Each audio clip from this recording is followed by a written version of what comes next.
સવારે જાગતા જ આ એક વસ્તુ ખાઈ લ્યો, તમારું ઘર ધન દોલતથી ભરાઈ જશે. એવી કઈ વસ્તુ છે જે તમારે સવારે ઉઠ્યા પછી ખાવી જોઈએ? અને સવારે ઉઠીને કઈ ભૂલો ન કરવી જોઈએ? તો મિત્રો, સંપૂર્ણ માહિતી માટે આ વિડિયો છેલ્લે સુધી જોતા રહેજો. અને મિત્રો, કોમેન્ટ બોક્સમાં સાચી શ્રદ્ધાથી જય માં લક્ષ્મી જરૂરથી લખજો. સવારે જાગ્યા પછી તમારે આ એક વસ્તુ અવશ્ય ખાવી જોઈએ, જેના કારણે જીવનભર પૈસાની કમી નથી આવતી. ભગવાન શ્રી કૃષ્ણ કહે છે કે જો કોઈ વ્યક્તિ સવારે આ એક વસ્તુ ખાય છે, તો ધન અને સમૃદ્ધિ તેના ઘર તરફ ખૂબ જ ઝડપથી આકર્ષિત થાય છે અને દેવી લક્ષ્મી સ્વયં તેના ઘરે આવે છે. તેના ઘરમાં હંમેશા સુખ શાંતિ રહે છે. અમે તમને એવા કાર્યો વિશે 5 જણાવીશું જે તમારે સવારે ઉઠ્યા પછી કરવા જોઈએ. તો ચાલો જાણીએ કે એવા કયા કામ છે જે સવારે ઉઠ્યા પછી તરત જ કરવા જોઈએ જેથી સંપૂર્ણ ધન પ્રાપ્ત કરી શકાય. એ જાણીએ તે પહેલા વિડીયોને લાઈક કરજો, ચેનલને પણ સબસ્ક્રાઇબ કરજો અને કોમેન્ટ બોક્સ જય માં લક્ષ્મી જરૂરથી લખજો અને વિડીયોને છેલ્લે સુધી જોતા રહેજો. 1. ભગવાન શ્રી કૃષ્ણએ એમ પણ કહ્યું છે કે કપાળ પર ચંદનનું તિલક કરવાથી વ્યક્તિને વિજય પ્રાપ્ત થાય છે. તેથી કપાળ પર ચંદનનું તિલક અવશ્ય લગાવવું જોઈએ. શાસ્ત્રોમાં કહેવાયું છે કે જે કોઈ પણ સવારે પોતાના કપાળ પર તિલક લગાવીને બહાર નીકળે છે, તેના પર ભગવાનની કૃપા હંમેશા રહે છે. 2. જ્યારે તમે ઘરની બહાર જાઓ ત્યારે સવારે 2-4 દાણા ચોખા ખાવા જોઈએ. આનાથી દેવી લક્ષ્મીના અપાર આશીર્વાદ પ્રાપ્ત થાય છે. 3. ભગવાન શ્રી કૃષ્ણ કહે છે કે જ્યારે તમે કોઈ સારા કામ માટે બહાર જાઓ છો, ત્યારે તમારે મીઠાઈ અવશ્ય ખાવી જોઈએ. પરંતુ યાદ રાખો કે સવારે મીઠાઈ ખાવી શ્રેષ્ઠ માનવામાં આવે છે. આ તમારા માટે સારા રસ્તાઓ ખોલે છે અને તમને જે જોઈએ છે તે મળે છે. 4. શાસ્ત્રોમાં કહેવામાં આવ્યું છે કે જે લોકો નિયમિત રીતે સૂર્ય ભગવાનને જળ અર્પિત કરે છે તેમને તેમના પરિવાર અને સમાજમાં માન સન્માન મળે છે. સારા સ્વાસ્થ્યની સાથે લાંબુ આયુષ્ય પણ આવે છે. સ્વાસ્થ્ય સંબંધિત લાભ પ્રાપ્ત થાય. 5. ઘરના મંદિરમાં દરરોજ પૂજા કરવી જોઈએ. દીવો અને અગરબત્તી પ્રગટાવવી જોઈએ. દીવા અને અગરબત્તીનો ધુમાડો પર્યાવરણમાંથી નકારાત્મક ઉર્જા દૂર કરે છે. વાસ્તુ અનુસાર દરરોજ ઘરમાં દીવો પ્રગટાવવાથી પણ અનેક વાસ્તુ દોષ દૂર થાય છે. 6. ઘરની બહાર નીકળતા પહેલા દરરોજ થોડું દહીં અને ખાંડનું સેવન કરવું જોઈએ. આ એક સારું શુકન માનવામાં આવે છે.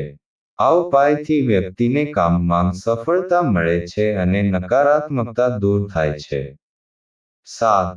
દરરોજ સવારે સ્નાન વગેરે કર્યા પછી તુલસીને જળ ચઢાવવું જોઈએ. તુલસીની સેવા કરવાથી વ્યક્તિને દેવી દેવતાઓના આશીર્વાદ મળે છે.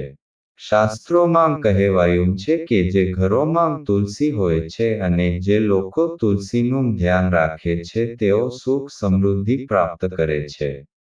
8.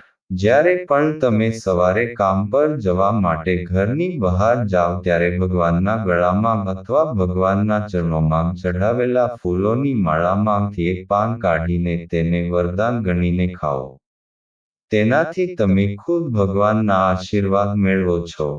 તમે જે પણ કામ કરશો તે સંપૂર્ણ રીતે સફળ થશે. 9. આ સાથે ધ્યાનમાં રાખો કે સવારે ઘરનું વાતાવરણ શાંત રહે. કેટલાક લોકોના ઘરનું વાતાવરણ સવારમાં અશાંત બની જાય છે. જાગ્યા પછી તરત જ તેમના ઘરમાં તકલીફ, કઠોર શબ્દો અને અપશબ્દોનો ઉપયોગ થવા લાગે છે. પછી તે પતિ પત્ની વચ્ચે હોય, માતા અને બાળક વચ્ચે હોય કે પરિવારના અન્ય કોઈ સભ્ય સાથે હોય. જે ઘરમાં સવારે ઉઠતાની સાથે જ પરેશાનીનું વાતાવરણ સર્જાય છે, ત્યારે દેવી લક્ષ્મી તરત જ તે ઘર છોડી દે છે. તેથી સવારે ઉઠ્યા બાદ એકબીજા સાથે મીઠી વાતો કરવી જોઈએ. જે ઘરમાં સુખ શાંતિ હોય છે ત્યાં દેવી લક્ષ્મીનો વાસ કાયમ રહે છે. તો ચાલો હવે જાણીએ કે એવા કયા કામ છે જે સવારે ઉઠ્યા પછી તરત જ ન કરવા જોઈએ. 1. સવારે ઉઠ્યા પછી ખોરાકનું સેવન. જો આજના યુગની વાત કરીએ તો લોકો સવારે ઉઠતાની સાથે જ ચા, નાસ્તો કે ખાવાનું શરૂ કરી દે છે. જો તમે પણ આ જ ભૂલ કરતા હોવ તો તમને જણાવી દઈએ કે શાસ્ત્રો અનુસાર સ્નાન કર્યા વિના, દાંત સાફ કર્યા વિના અને સૂર્યદેવને જળ ચઢાવ્યા વિના ભોજન કરવું વર્જિત માનવામાં આવે છે. કારણ કે આપણને સૂર્યથી જ ખોરાક મળે છે અને સૂર્ય ભગવાનનો આભાર માન્યા વિના ભોજન કરવું અયોગ્ય માનવામાં આવે છે. 2. કેટલાક લોકો સવારે ઉઠતાની સાથે જ અરીસામાં પોતાનો ચહેરો જુએ છે. વાસ્તુશાસ્ત્ર અનુસાર આમ કરવું અશુભ માનવામાં આવે છે. વાસ્તુશાસ્ત્ર અનુસાર, સવારે ઉઠતાની સાથે જ આપણે અરીસામાં પોતાનો ચહેરો ન જોવો જોઈએ. કારણ કે જ્યારે આપણે રાત્રે સૂઈએ છીએ ત્યારે આપણું શરીર નકારાત્મક ઉર્જાની પકડમાં હોય છે અને જ્યારે આપણે સવારે ઉઠીએ છીએ ત્યારે આપણે આળસથી ભરેલા હોઈએ છીએ.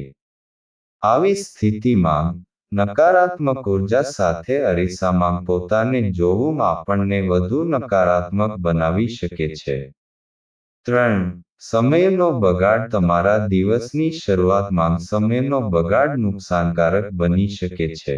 આમાં મોબાઈલ ફોન પર સમય પસાર કરવો, ટીવી જોવાનું અથવા અન્ય વ્યાપક વિજ્ઞાન સ્ત્રોતોનો ઉપયોગ શામેલ હોઈ શકે છે. આ તમારા લક્ષ્યોને પ્રાપ્ત કરવાનો સમય છે. 4. સવારે મોડું જાગવું તમારા દિવસને બેદરકારીથી શરૂ કરી શકે છે. આ તમારી અન્ય કાર્યક્ષમતાને અસર કરી શકે છે અને તમે તમારા સમયનો વધુ અસરકારક રીતે ઉપયોગ કરી શકશો નહીં. મોડું જાગવું તમારા દિવસને અણધારી અને ચિંતાજનક બનાવી શકે છે. 5. સવારે કામ માટે યોગ્ય રીતે તૈયારી ન કરવાથી તમારો દિવસ અસંતુલિત થઈ શકે છે. આના કારણે, તમે તમારું કાર્ય કરી શકશો નહીં અને તમારા ઉદ્દેશ્યોને પ્રાપ્ત કરવામાં સમય લાગશે. જો તમે સવારે યોગ્ય રીતે તૈયારી ન કરો તો તમારા દિવસની શરૂઆતમાં જ તમને નિષ્ફળતાનો સામનો કરવો પડી શકે છે. 6. સવારે ઉઠતાની સાથે જ તમારા સ્વાસ્થ્ય માટે સમય ન કાઢવો એ પણ એક ભૂલ હોઈ શકે છે જેમાં યોગ્ય આહાર, વ્યાયામ અને ધ્યાન માટે પૂરતો સમય ન ફાળવવાનો સમાવેશ થઈ શકે છે. જે શારીરિક અને માનસિક બંને રીતે શુદ્ધિકરણ અને ઉર્જા જાળવી રાખશે. હવે અમે તમને જણાવી રહ્યા છીએ કે તમારે દરરોજ કઈ વસ્તુ ખાવી જોઈએ. સવારે યોગ્ય આહાર પસંદ કરવો મહત્વપૂર્ણ છે કારણ કે તે તમને તમારા દિવસની શરૂઆત કરવા માટે જરૂરી ઉર્જા અને પોષણ પ્રદાન કરે છે. 1. ફળો અને શાકભાજી. સવારે ફળો અને શાકભાજી ખાવાથી તમને પોષણ મળે છે અને શારીરિક સ્વાસ્થ્ય જાળવવામાં મદદ મળે છે. ફળો અને શાકભાજીમાં ફાઇબર, વિટામિન્સ અને મિનરલ્સ હોય છે જે તમારા શરીરને એનર્જી આપે છે અને તમને તાજા અને મજબૂત રાખે છે. 2. દૂધ અને દૂધની બનાવટો. સવારે દૂધ અને દૂધની બનાવટો જેવી કે દહીં, ચીઝ અને છાશ લો. તમને સારી માત્રામાં પ્રોટીન, કેલ્શિયમ અને અન્ય પોષક તત્વો પ્રદાન કરે છે. આ ખોરાકનું સેવન તમારા શરીર, ખાસ કરીને તમારા હાડકાં અને સ્નાયુઓ માટે મહત્વપૂર્ણ છે. 3. ફણગાવેલા અનાજ. મગની દાળ, મેથીના દાણા અને ચણા જેવા ફણગાવેલા અનાજ તમારા માટે આરોગ્યપ્રદ અને પોષણથી ભરપૂર વિકલ્પ હોઈ શકે છે. તેમાં વિટામિન, મિનરલ્સ અને પ્રોટીન સારી માત્રામાં હોય છે જે તમને વહેલી સવારે ઊર્જા અને શક્તિ પ્રદાન કરે છે. 4. પ્રોટીન શેક જો તમને ઝડપી એનર્જી જોઈતી હોય અથવા સમય ઓછો હોય તો પ્રોટીન શેક સારો વિકલ્પ બની શકે છે. પ્રોટીન શેકમાં પ્રોટીન પાવડર, દૂધ, ફળો અને શાકભાજીનું મિશ્રણ હોય છે જે તમને ત્વરિત ઊર્જા આપે છે અને તમારા દિવસની શરૂઆત કરવા માટે તમને પુષ્કળ પોષણ પ્રદાન કરે છે.